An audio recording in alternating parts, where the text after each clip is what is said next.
Un espacio dirigido a la reflexión y análisis sobre el magisterio social de la Iglesia. Un panel de altura que discute la realidad actual guiado por los documentos magisteriales. Los expertos ya están listos para arrancar tu programa Iglesia, Estado y Sociedad. Bienvenidos a otra edición más de Iglesia, Estado y Sociedad. Este programa que produce el Instituto de la Doctrina Social de la Iglesia de la Pontificia Universidad Católica de Puerto Rico, donde semana tras semana les traemos asuntos de importancia y relevancia para el magisterio social de la Iglesia.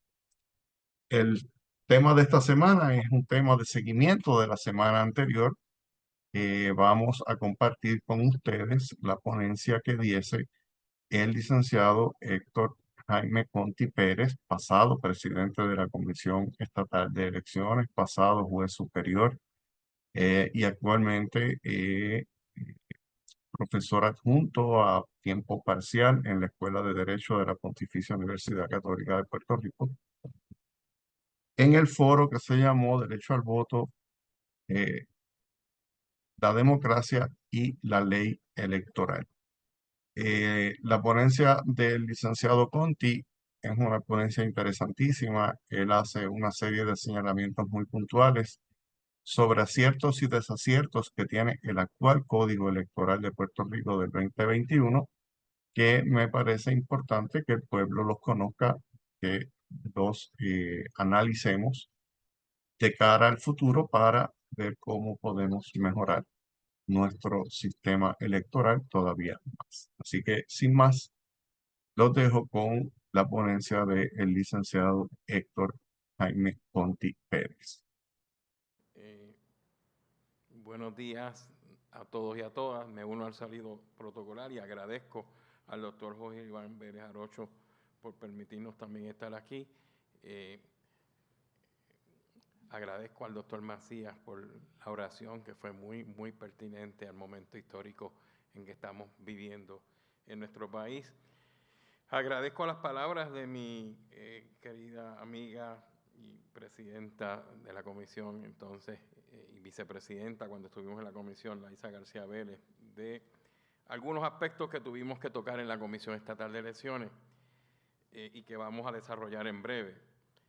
Se nos solicita que nos expresemos en cuanto a la democracia y la ley electoral, hoy Código Electoral de Puerto Rico de 2020.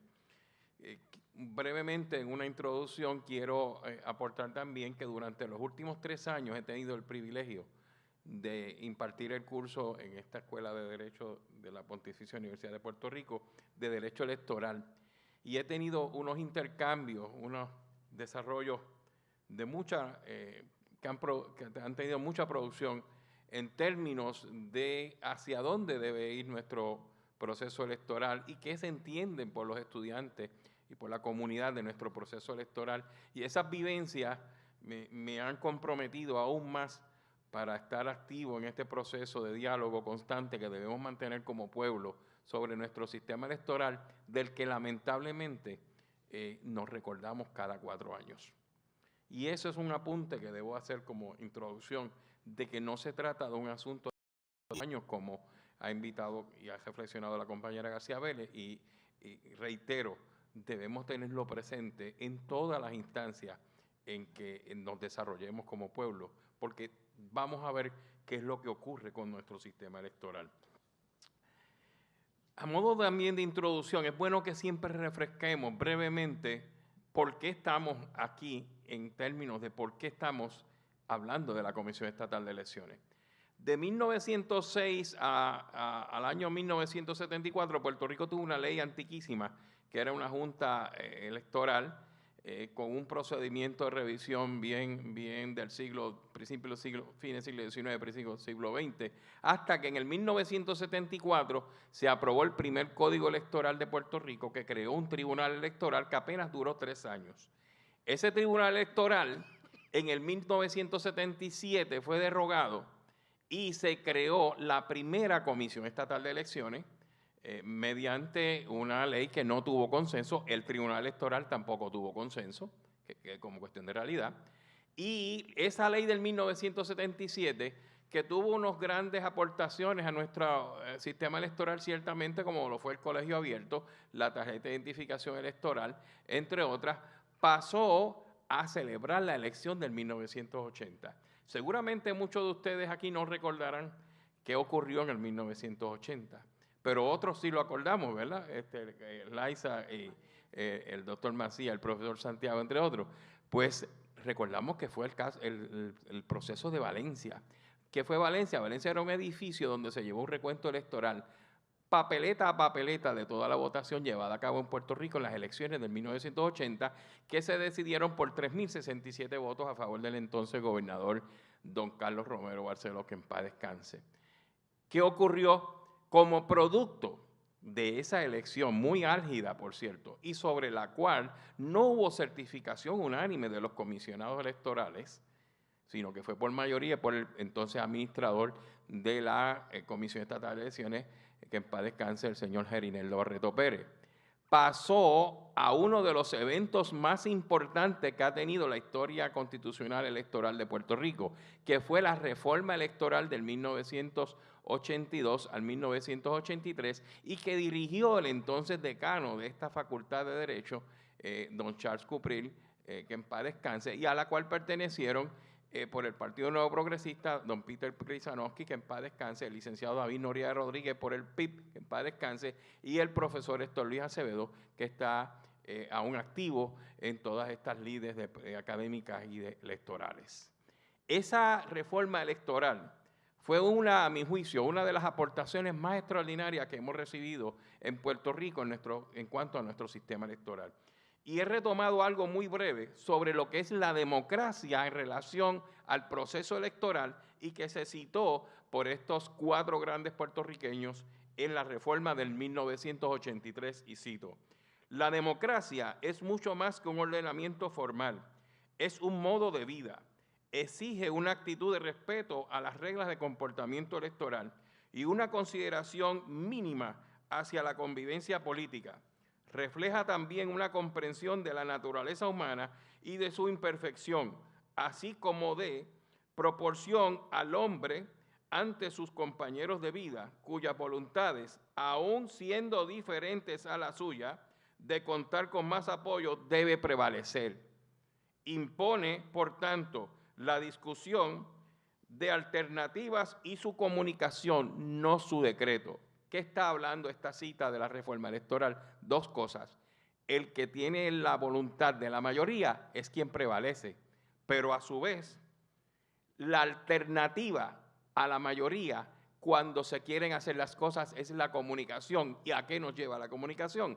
Al consenso. Tiene que existir consenso para lograr avances electorales que sean respetados por el pueblo. Recuerden que la Comisión Estatal de Elecciones hoy día es como se denomina el instrumento electoral que viabiliza la canalización de la voluntad del pueblo a través del ejercicio del derecho al voto, particularmente para escoger nuestros funcionarios electos de gobierno. Y en ese sentido es la que valida esa voluntad. En la medida en que nosotros no estemos conformes cómo se valida o cuánto se garantiza la confiabilidad del proceso electoral, puede estar en debilitamiento nuestra democracia. ¿Por qué? Porque es el sistema electoral el que establece quién tiene la mayoría, en nuestro caso por disposición constitucional, por pluralidad, de prevalecer en el proceso electoral y por lo tanto regir nuestros destinos por los próximos 4 años a partir de enero del 2025 hasta enero de 2029. ¿Okay? Y en ese sentido quise hacer esa cita de la reforma electoral del 2003.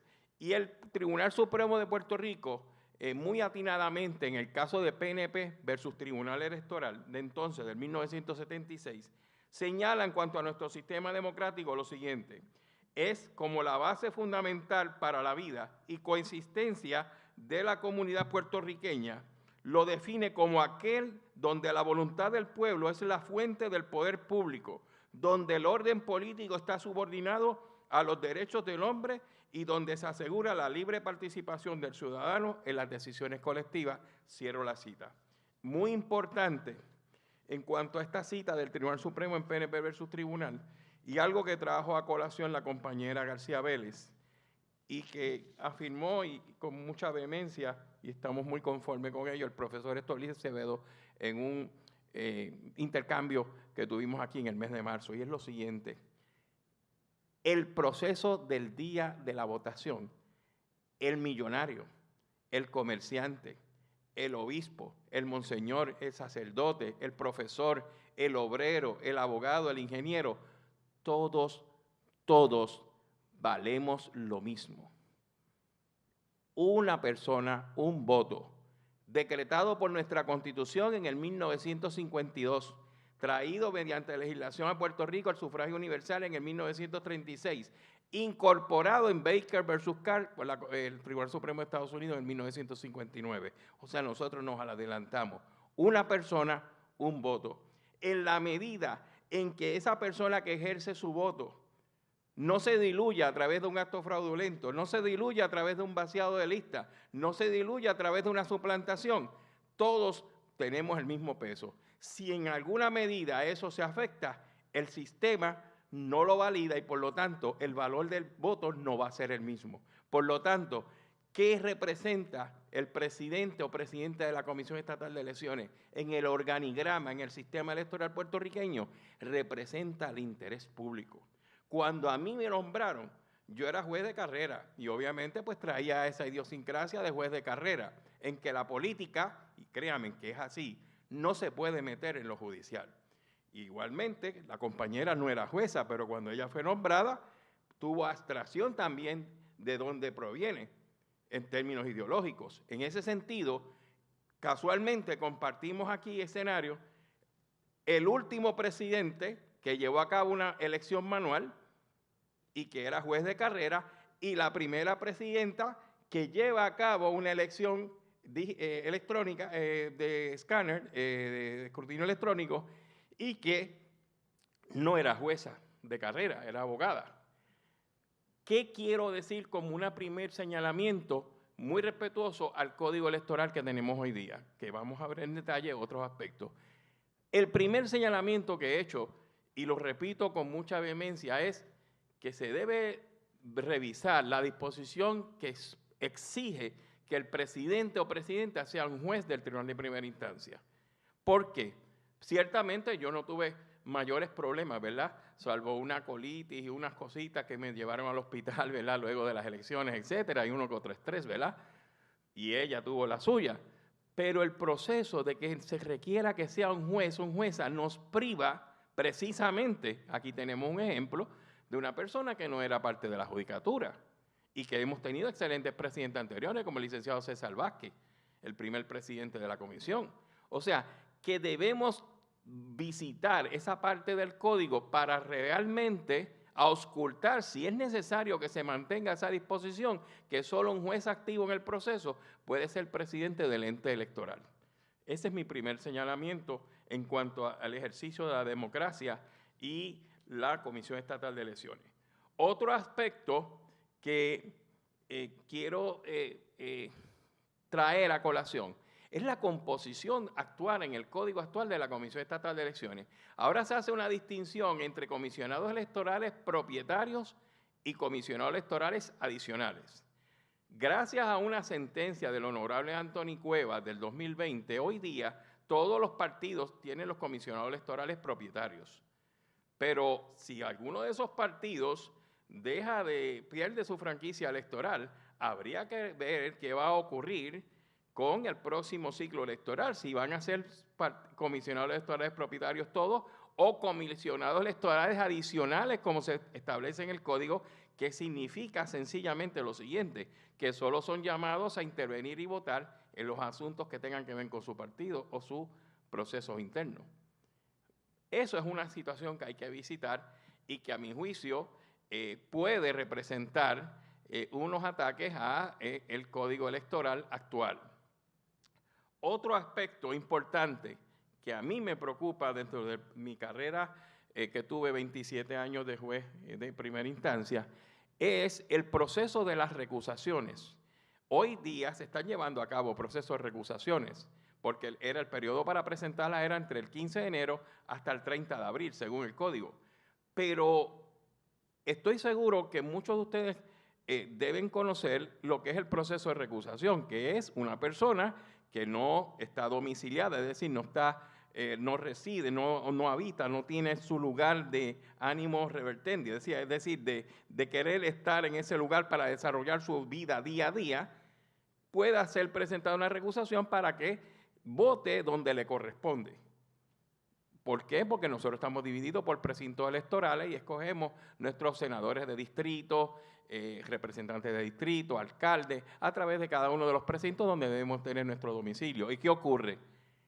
Ese proceso de recusación, hoy día en el Código Electoral, y hubo una interpretación del Tribunal Supremo, el caso Suárez Molina 2020, estableció que ahora la revisión de esas recusaciones, de esas determinaciones, se llevan a cabo a la Comisión Estatal de Elecciones en San Juan, no como era antes en el Código Electoral del 2021 hacia atrás, desde que comenzó la comisión en el 1977, que se llevaban ante el Tribunal de Primera Instancia de donde estaba la persona recusada. Es decir, el acceso a la justicia aquí, a mi juicio, se ve perjudicado para ese elector que es recusado y que se proponga presentar un recurso de revisión para que se haga un juicio de nuevo, o sea, que se pase nuevamente la prueba, como tantos que vi yo en Quebradilla, en Camuy, en Mayagüez, en Aguadilla,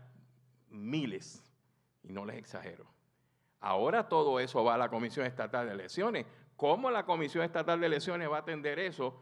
Yo lo desconozco, porque el volumen de recusaciones es amplio. Ese es otro señalamiento que tengo que hacer, que es algo que tenemos que visitar en el Código Electoral. En cuanto a otros aspectos del Código Electoral, que ya no los veo desde dentro del punto de vista que tenemos que visitar porque afecten en alguna medida el acceso del elector al proceso, voy a hablar ahora de aspectos positivos, pero que están ligados a algo muy importante que tocó la compañera García Vélez en su señalamiento, y es que en la exposición de motivos del Código Electoral actual se establece que el elector es el que se va a empoderar, por decirlo así, de su proceso de inscripción de transferencias electorales a través del registro electrónico de electores. Ahí tenemos una primera situación. El código disponía que tenía que estar vigente para el 2022 el registro de electrónico de electores. No fue hasta principios del mes de noviembre del año 2023 que se puso en vigor. Ha tenido unos problemas, unas situaciones que están relacionadas a las direcciones que tiene el sistema de la comisión vis a vis las direcciones que hoy día tienen los ciudadanos de acuerdo al servicio postal, ¿verdad? Y al no haber compatibilidad de direcciones, pues ha habido un tranque y ha habido que llevar al recurso manual para ir adoptando esas transacciones electorales, irlas grabando y aprobando o desaprobando. Y en ese sentido, el que algo que estaba estructurado para el 2022 se haya implantado en el 2023, no, prácticamente terminando el 2023, con un año electoral como este, es algo que está sucediendo hoy día. ¿Por qué?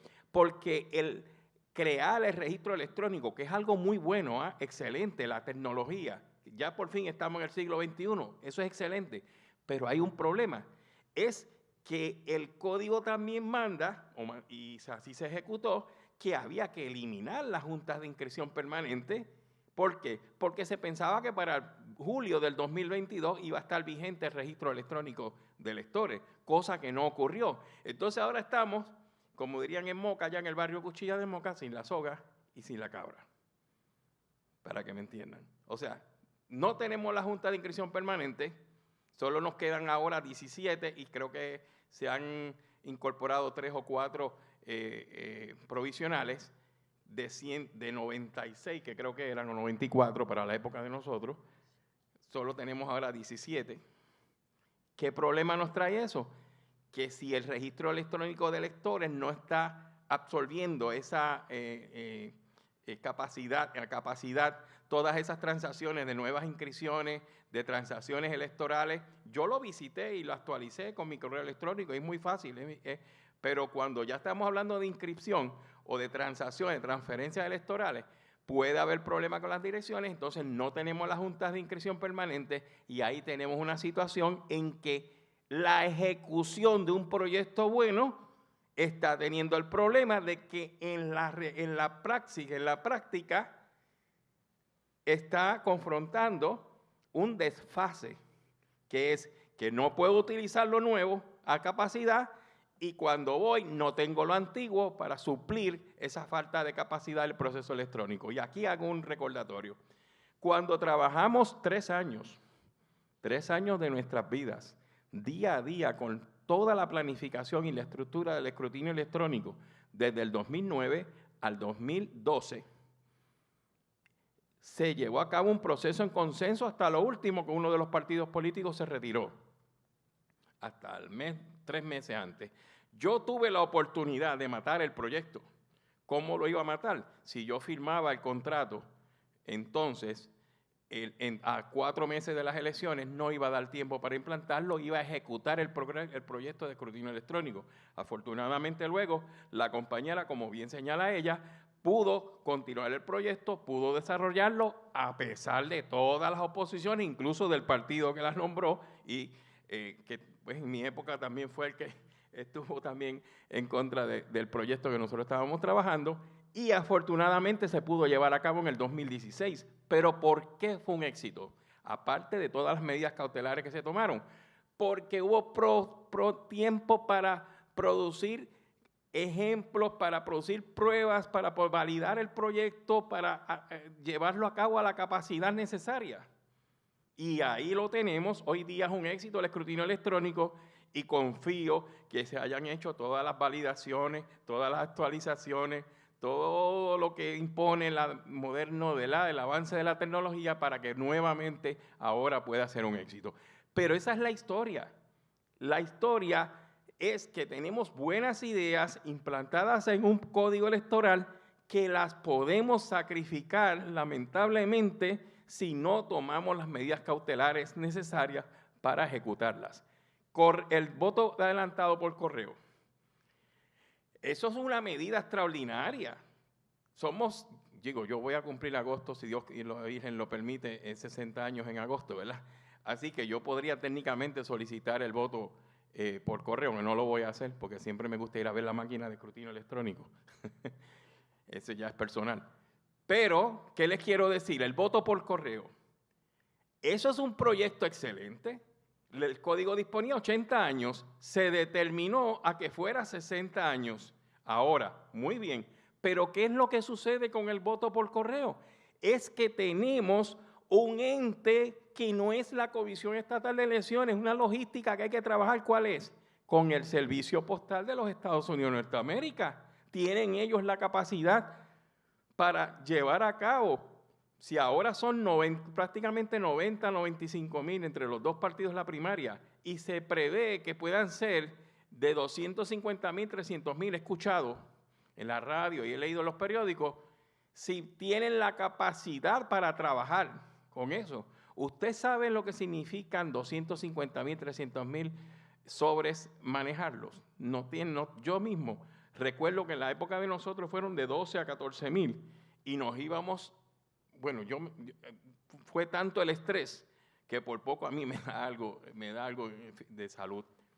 Y es lo siguiente, tenemos que trabajar en la logística y las repercusiones que tiene con otros actores, porque no solo es la comisión sola. Lo que significa embalar, enviar, recibir, toda esa logística, 300 mil sobres, manejarlo. Entiendo que se han tomado al menos las medidas cautelares para tener ya las máquinas necesarias, por lo que he escuchado en los medios y he leído en los periódicos sobre unas nuevas máquinas que cuentan 300 papeletas por un minuto, no importa el precinto. Eso es muy importante, porque si no, es cuestión de, si hay alguien matemático aquí, sacar una fórmula matemática, cuánto representa, póngale 300 mil sobres a razón de 4 papeletas, y ahora creo que va a haber unas papeletas adicionales, no son si son de presidente de Estados Unidos, etcétera, pues son 1 millón y pico de papeletas, eso no se cuenta en un día. Por lo tanto, tiene que haber la logística necesaria, y para que me entiendan con más claridad, es una elección dentro de otra elección. ¿Ok? Estamos corriendo 2 elecciones paralelas. ¿Cuáles? La manual, la del escáner en el salón de clases, de 9 a 5 de la tarde, eso es una apertura muy importante para la democracia, a la del correo, que ya esa no se vota en salón de clases, eso se recibe en la famosa unidad 77, no sé qué unidad vaya a tener ahora, ¿ok? Otro adelanto del código electoral que no se habla mucho, pero que está ahí, y es muy importante, la apertura que no solo sea la tarjeta de identificación electoral lo que se puede utilizar para votar. Ya eso se hizo en el 2020. Ahora puede ser el pasaporte de Estados Unidos, el de Global Entry, las tarjetas de identificación de las Fuerzas Armadas, de la Marina Mercante, de Real ID, cualquiera de Real ID, y la que expida el Departamento de Transportación Obras Públicas. Ojo, tiene que estar con foto y vigente. Si usted va con la licencia de conducir expirada, aparte de que le pueden dar un boleto de tránsito, no puede, con esa no puede, tiene que ser con foto y vigente. ¿Ok? Vigente. Ha llegado el momento de la pausa, pero al regreso continuaremos escuchando al licenciado Héctor Jaime Conti Pérez y su ponencia en el foro Derecho al Voto, la Democracia y la Ley Electoral. No se retiren, que en breve regresamos. Iglesia, Estado y Sociedad. Bienvenidos a esta segunda parte del programa Iglesia, Estado y Sociedad. En el día de hoy estamos escuchando al licenciado Héctor Jaime Conti Pérez, pasado presidente de la Comisión Estatal de Elecciones, en la ponencia que presentase en la Pontificia Universidad Católica de Puerto Rico hace unas semanas sobre la ley electoral de Puerto Rico y su importancia para la democracia y algunas recomendaciones puntuales que tiene sobre la misma. Así que sin más, los dejo con la continuación de la ponencia del licenciado Conti Pérez. No sé, no lo desconozco, habría que verificar si la Comisión Estatal de Elecciones ha tomado alguna previsión en cuanto a los que tenemos ya el sesco digital, la aplicación que sale la licencia. No sé si la Comisión ha tomado alguna medida cautelar sobre eso, habría que verificarlo, ¿verdad? Porque yo sé que los muchachos son creativos en los salones de clase, etcétera, en los salones de clase no, en los colegios de votación, ¿no? Es otra situación importante. Muy importante también, en el 1974, cuando se aprobó el Tribunal Electoral, se trajo lo que entonces eran los primeros lineamientos extraordinarios de la Carta de Derechos del Elector, que afortunadamente a través de la historia se ha ido superando y superando y superando, y hoy día tenemos una excelente Carta de Derechos del Elector que le permite, le confiere vía estatuto a cualquier elector el tener una legitimación activa para poder instar un proceso en cualquier tribunal del país sobre los derechos que aquí se acogen, ¿no? Y lo más importante que debo señalar es la supremacía de los derechos electorales individuales del ciudadano sobre los derechos y prerrogativas de todos los partidos, candidatos independientes y agrupaciones políticas, la más amplia accesibilidad del elector sin barreras y sin condiciones procesales onerosas a toda transacción y servicio, el derecho del elector a que el sistema de procedimientos electorales esté fundamentado en su más amplia participación y accesibilidad, tomando en consideración su dignidad y su credibilidad personal, y no la desconfianza, que es lo que nos ha traído cada vez más, traía el proceso electoral en Puerto Rico. Ciertamente, donde estén reunidos personas de distintos partidos políticos, ciertamente va a haber desconfianza siempre. Aquí la licenciada y yo hemos pasado gran parte de nuestra vida trabajando en consenso con personas que a veces no se podían ni hablar. Pero ahí está el arte de uno representar el interés público. Usted se tiene que abstraer de todos esos prejuicios, de toda su ideología, y tiene que pensar lo que usted representa al pueblo de Puerto Rico, que usted lo que quiere es el mejor bienestar para el pueblo, el mejor proceso, el más confiable, el más claro, el más prístino, el más limpio, el que sostenga nuestra democracia, que la voluntad del pueblo, sea la que sea, se respete. Y de eso se trata. Ahora bien, el proceso electoral en Puerto Rico, también en la exposición de motivos del código, se establecen, y voy a ir ahora a los cambios electorales más importantes que ya dije, el horario de votación de 9 a 5 y la reducción o conciliación de etapas de la HIP que deberán ser reubicadas. Los cambios estructurales es la consolidación y reducción de oficinas administrativas, la eliminación de vicepresidencias, las oficinas administrativas. Aquí hay una situación particular. El código actual dividió entre lo electoral para los comisionados del presidente o presidenta y lo administrativo solo al presidente. Obviamente había unas exigencias de la Junta de Control Fiscal de reducción de presupuesto, etcétera, y de la composición de la comisión. Tenemos que revisar, en mi juicio, hay que visitar para ver la experiencia vida desde el 20 de junio de 2020 a esta fecha, si esa división, esa segregación de funciones entre la parte administrativa de la comisión vis a vis la electoral, si en todas las instancias que se bifurcó ha tenido una buena función. Traigo solo a colación, recuerdo cuando la compañera era segunda vicepresidenta, si no recuerdo mal, ella tuvo a cargo todo el voto de hospitales, de personas incapacitadas, personas ciegas, todo. Y eso funcionó como un reloj suizo. Otra compañera tenía los procesos de votación, de voto por encamado, etcétera, la que era la entonces primera vicepresidenta, y funcionó como un reloj suizo. El del Partido Independentista, que era el tercer vicepresidente, tenía toda la logística de la HIP y funcionó como un reloj. Hoy día no existe nada de esto en la comisión. ¿Cómo se está llevando a cabo? Pues entiendo que es a través de funcionarios designados por la presidenta interina en estos momentos, y debe observarse si tenemos que revisitar ese proceso en cuanto a esa bifurcación que hubo de funciones. Voy a recapitular aquí con algo muy importante a mi juicio, y es la situación que se da con, excúseme un momentito que lo estoy buscando aquí, la innovación tecnológica con los sistemas. Y es que aparte del registro electrónico, del escrutinio electrónico y de las transacciones electorales vía registro electrónico, nosotros debemos repensar. A veces atacamos la comisión por una situación particular. Estoy pensando en la situación de los endosos en particular, en ningún caso particular, sino en términos generales. El tener el proceso ya digitalizado nos permite unas herramientas para hacer unas determinaciones de dónde, cómo y cuándo se ha llevado a cabo ese proceso, cómo se lleva a cabo esa transacción.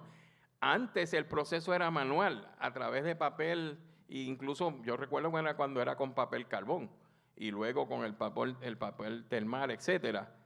Pero el que nosotros tengamos ahora las herramientas tecnológicas, no debemos de la nada. Yo acepto las críticas, siempre las he aceptado, quizás por eso he sobrevivido en el proceso, pero más que todo debemos utilizar la tecnología para bien y fomentar el uso de la tecnología, porque no nos podemos quedar atrás en el proceso. Tenemos países hermanos en Latinoamérica con procesos ya con